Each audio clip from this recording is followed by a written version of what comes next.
Next is item 11, action is necessary or appropriate on matters discussed in executive session.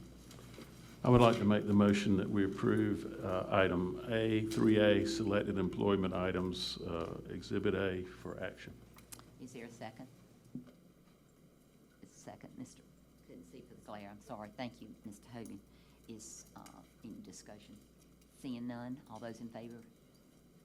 6 and 0. I think we need one more.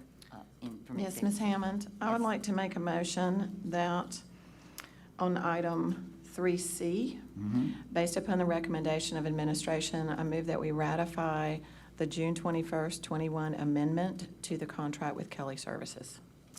Is there a second? Ms. Gardner seconds. And then any discussion? Seeing none, all those in favor of ratification of that amendment? 6 and 0. Thank you. And that brings us to item 12, discussion and action regarding censure of Board Member Ed White.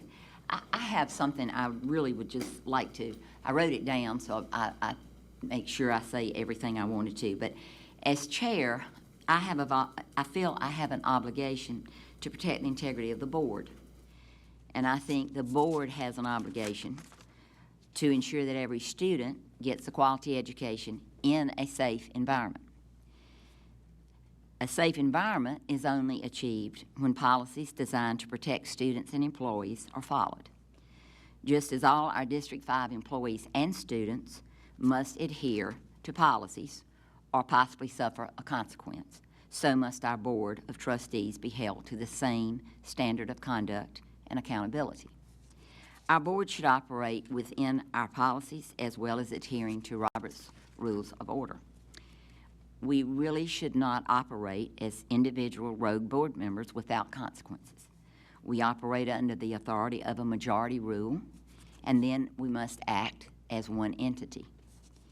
It is destructive to all sides of this community to continue attacks on individuals in order to promote an opinion that divides our community. We must move forward. An interim superintendent was named who is a proven champion for students. I'm asking this board and this community to come together for the sake of our students. I wrote those thoughts down to explain the importance, in my opinion as chair, that we address any one of us that blatantly do not adhere to a policy, and we do it in the open and during a meeting that I am chairing. So I would like to make this motion, and I would like for my fellow board members to weigh in as we talk about this motion. Board Policy BE states, Robert's Rules of Order will govern all matters not covered by the rules of the board. Per Chapter 72 of Robert's Rules of Order, a deliberative assembly has the inherent right to make and enforce its own laws and punish an offender. Further, South Carolina law 5919-60, as interpreted by our Attorney General, provides school boards the ability to censure a trustee. As such, I move that we censure Trustee Ed White for violation of board policies, BCA Board Member Code of Ethics, BEC Executive Session, and BEDI News Media Services. In addition, Mr. White converted the work product of another attorney to his personal use and exposed attorney-client privileged information without the consent of the superintendent or the board. Further, Mr. White made false statements against board members, knowing full well those board members could not respond without breaching contracts and violating board policies. Mr. White has caused irreparable harm to the school district and its superintendent. While we accept Mr. White's resignation and wish to move on, if we don't acknowledge and censure a board member who disregards the trust placed in them by our superintendent, staff, students, and fellow board members, future boards will not be trusted by our community, and other board members will feel free to similarly disregard board policies, including disclosing other confidential personal matters. I know that was long, but it was important that I explain that. So with that motion, if I need to read just the motion part again, I'll I will, but if not, do I have a second so we can discuss it? Ms. Huddle, seconds. Now, if there is any discussion, I'm open for that. Seeing none, then we, Oh. I'm sorry, yes, sure. Yes. I would like to discuss Sure. this. It says discussion. Okay. I absolutely agree with you that Mr. White overstepped, to say lightly. I mean, I don't agree with what he did at our meeting 2 meetings ago at all. I don't. So I'm not debating that right here. I am concerned because he has resigned. So I have questions as to what a censure will do. And I feel like a little bit in your motion, you're contradicting yourself, and we're contradicting ourselves. I'll take ownership as the motion for the board, that we need to stop the destructive behavior and move forward as a district. And I absolutely believe that. We need to be able to move forward. We have a new interim superintendent coming in. We need to go into the next year and set up everyone for success, because at the end of the day, this is about our students. But Mr. White for all intents and purposes, he is no longer on our board. His last day is technically on our board is July 14th. So what are we hoping to accomplish by this censure? We don't have a board policy. I understand I have looked at the Attorney General's opinion. I understand the state code and Robert's rules. We don't have our own policy. So that's something that we need to be thinking about moving forward if this is how we are going to handle these situations. But I am concerned by what you said about Mr. White's comments, because I want to make sure that we protect ourselves, because you said that Mr. White made false statements, I guess in the press or while he was here. So I just want to make sure that we are covering ourselves with those false statements, and what specifically was false.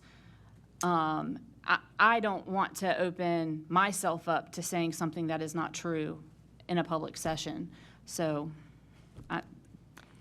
that is my concern. At the end of the day, I understand I'm not in agreement with how he handled the situation. I don't believe I would have handled it the same way.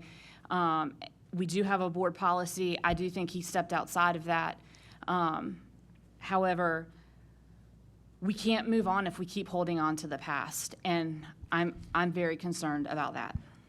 Well, Ms. Hines, I'd like to answer you in the fact that I do not feel like, as chair, I could sit in a meeting where that was violated, that I heard and saw, and I know how much it hurt the superintendent. It was a contractual matter, ongoing. So everything I said, I stand by. That he made false statements. Yes, and I'm not going to go into those here, okay? To go back over some of the false statements made is a debate that I'm not going back into, okay? And I would like, I should have done this at the beginning, any board member that would like to say something, you certainly have the right to, but I would like to limit the discussion of this to 2 minutes, and I didn't say that in time, so that doesn't matter. Don't worry about yours, but Ms. Gardner, I am going to limit it. I think for us to discuss the statements that he made were false would actually violate our board policy of executive session, and so we can't discuss it. But there is Exhibit D in our packet tonight, and I can state that much of that is false. That's all I can say. But we can't go over that, and you know that because we're not allowed to. Like, I don't understand why we're censuring Ed specifically because he violated board policy, and in my opinion, he violated a superintendent's contract, her employment contract, not her resignation. That's my opinion, but that's why we're here, and we are here to do this to move on. Okay, and we can't move on until this was handled. I think it's important. As a matter of fact, someone asked me, how does this have to even do with students? we need to be role models for students. And we need to be role models. And if a student or an employee openly break some type of policy, they may not get a big consequence. They might, that's left to disciplinary actions and people, whoever is over that employee. But it is addressed. And this is important to me, that this is addressed for the sake of all the board. If anybody has anything, because I'm going to limit this, Mr. Hogan, certainly. Yeah, no, and I'll keep it quick, Chairwoman Hammond. You get 2 minutes. I guess my hang-up is correct. I do agree with your statement. I agree that there was bounds that were overstepped.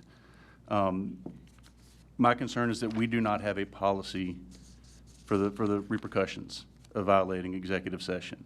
And I guess I look at it as a parent that looks like I'm putting my child on restriction without giving them the detail of the restriction. It does absolutely nothing other than set a standard. So I'd like to take this opportunity in the future for us to openly discuss policies that potentially could put a stipulation in place for when executive session or if executive session is breached Okay. in the future. Thank you. And thank you. That makes a good point. If I might ask Ms. White, I'm now the only board member that's been on here for a good many years, just from experience. And I can tell you, we have had board members censured before. And it is more, rather than a consequence, like, it's not like a fine or like a, you can't do anything. It's not breaking a law, but it's breaking a trust. It's breaking a trust among the 7 of us and the attorneys that come and tell us, and we pay large amounts of money for their advice. So censure, and I did look at this, board members across the state have been censured. It's more of an embarrassment, Mr. Hogan, I guess, and it's more of a deterrent that you don't want to be the person that breaks a rule. Kind of like if you were playing a sport and you're in a ball game and you're the one person that messes it up and you break the rule and then you're disqualified. You just kind of lose. It's bad press. I know of none, and that's what Ms. White had. Is there any across the state? You've been in this business 28 years. Oh, excuse me. Well, I didn't think you were that old enough to be 32. But seriously, Ms. White, to answer Mr. Hogan, because he makes a good point. I think he's saying if there's no consequence other than that you acknowledge it, why do you do it? Well, it's just like if I had a kid that did something wrong, I might not punish him. I might just sit them down and say, this is why this was wrong. We're a country of laws. We need to be a board of rules and policies. And so, if nothing else, it points it out. And I think that's important. But is there any school board that has a policy? There are, I'm aware of at least 2 large school districts that have policies. I think you probably know some of the other large school districts who do. Basically, a board member code of conduct that also specifies that if a board member does any one of a number of things that are specified as impermissible, from violating executive session to visiting schools without any permission or notifying the superintendent's office. And then it spells out within that policy what the board does, whenever one of those things occurs. What's an example of that? As far as, well, in one district, the first thing that is tried is that the board officers meet with the individual board member and have a discussion about what occurred. And of course, you've got to be careful that it's not a quorum there. But like the chair and the vice chair would sit down with the board member and say, we think that you did this thing, it's put the district in legal jeopardy, or it's put, whatever else has happened. And then the second would be a discussion by the full board with that individual, and then a private or a public censure of that board member. I will tell you that there's an opinion from the Attorney General stating that, in the Attorney General's opinion, a private censure of a board member is not permissible because board members are not considered to be employees of the district. Thank you. So that those censures would have to happen in public session rather than in executive session. Right. And the law that is referenced in your motion actually states that a school board can remove one of its own members for cause. And there are some Attorney General's opinions that speak to that as well. Thank you so But much. I do think the idea of a policy and procedures, Yes. that's a very good one. Right, and you can feel like it has teeth in it. Thank you so much. Well, Ms. Hammond? Oh, you would like to I'd say like to something? call the question. if we Yes, call for can. the question. Do I need to have a vote on that? There needs to be a second. Yeah, I need a second. Mr. Lovelace seconds for call. All those in favor of calling for the vote? Okay, 4 and 2 don't, or y'all, okay, 6 want to call for the vote. All right, let's. No, I made a motion to call for the, so now, did y'all vote for that? For the, that's what we're voting on, okay. I saw the hands go up, but they were a little bit later. All right, all those in favor of the motion, if I need, it's been a long time, if I need to read this again, I will. It's simply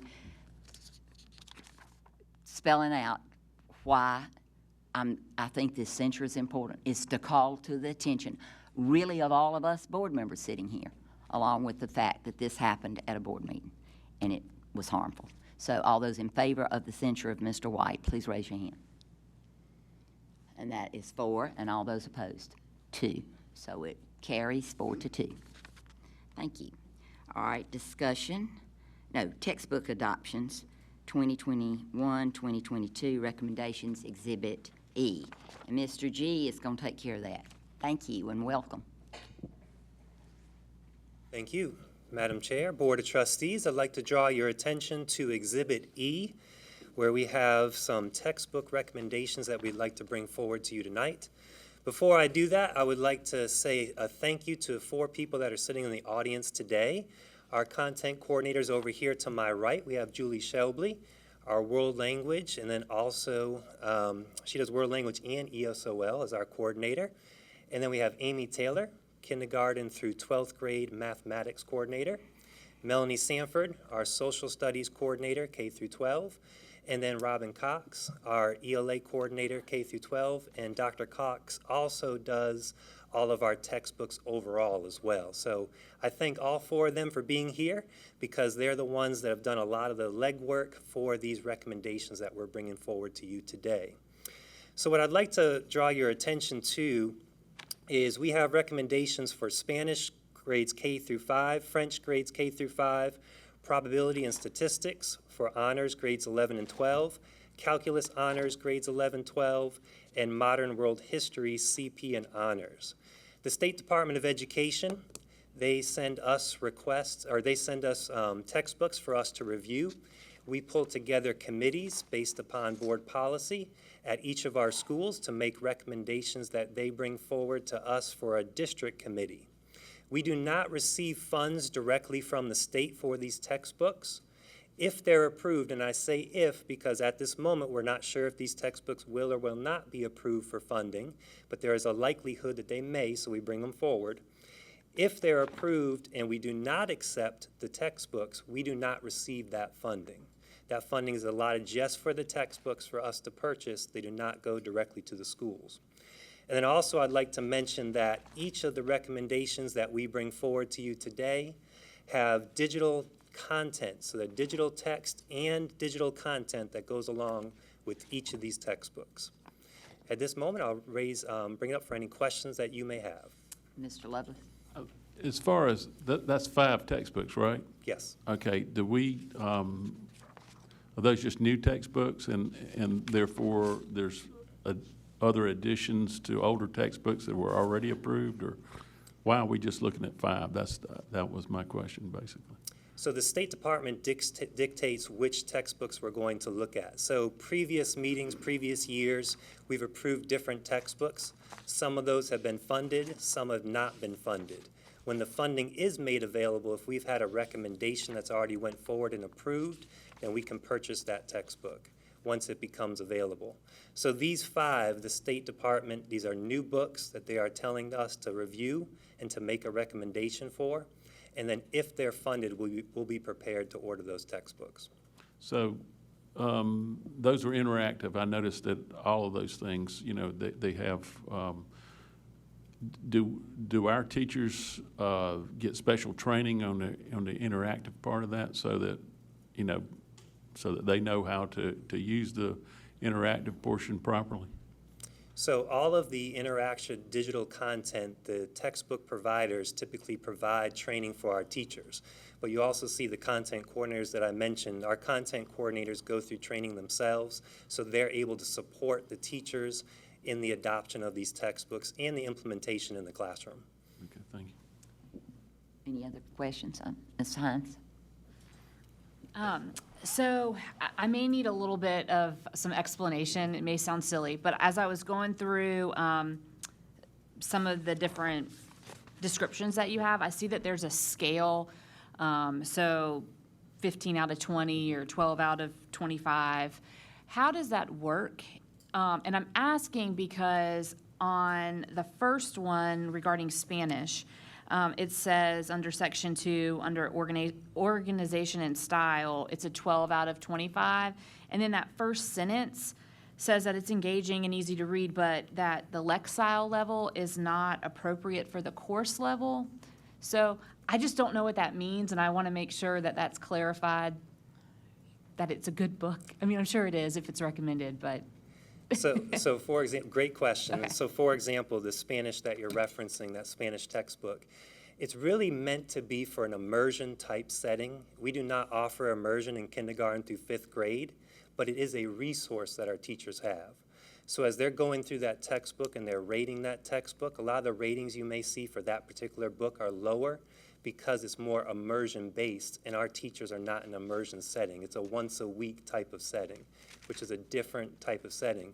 But they can use that book as a resource.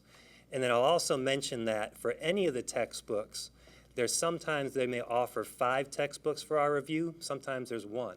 So in this instance, there's 1 Spanish textbook that they have given to us for adoption that's been approved by the State Department of Education. So this is the 1 textbook for Spanish that we were able to review. Then my next question is, so I have 2 questions. One, whether or not, is there a deadline on when these would need to be approved? And 2, are textbooks kept somewhere where if someone had a question about the content of a textbook that they could review it? Is it online, or is it kept in the district office? So all the textbooks are saved at the school level. So Okay. at any time, if a parent has a question about a textbook, they can absolutely talk to school administration and review that textbook, and we can help them with that process. Deadline, or is this time-sensitive material? We would need to be able to order relatively quickly. Okay. If they become available. I'll mention that again because it hasn't been approved yet, but we anticipate that these will. The reason I'm asking is just because I know that we have a shift in the district office, and I just didn't know if it was a time-sensitive. I see Dr. Cox smiling over there Yeah. because what happens is once the state puts out the request for textbooks, what happens is all the school districts across the state start putting those orders in as quick as possible. And it's almost first come, first serve. So Dr. Cox is quick on the trigger to make sure she orders the textbooks as quick as possible so we can get them. If there is a delay, what happens is other districts get them first, and we may be delayed. And at times, it's happened in the past where you don't get them before the time school starts. Right. In other words, we will make a motion on that, don't you worry, Ms. Cox. That will get taken care of. Those are all great questions. I've been All through great this, questions. I've been through this many times. I know the importance of that little group over there. When they come to us, we move. Any questions, though? I think, Dr. G, you explained that very well. And it is a frustrating thing about, I think it's always hard for people to understand, we just get that one shot at it, you know, that's been approved, and we have to move on it. So, well, I have a motion. I think Ms. Gardner's ready for that. I move that we approve the textbook recommendations that is being presented tonight in Exhibit E. Is there a second? Ms. Huddle seconds. Any other discussion? Seeing none. All those in favor? 6 and 0. Good.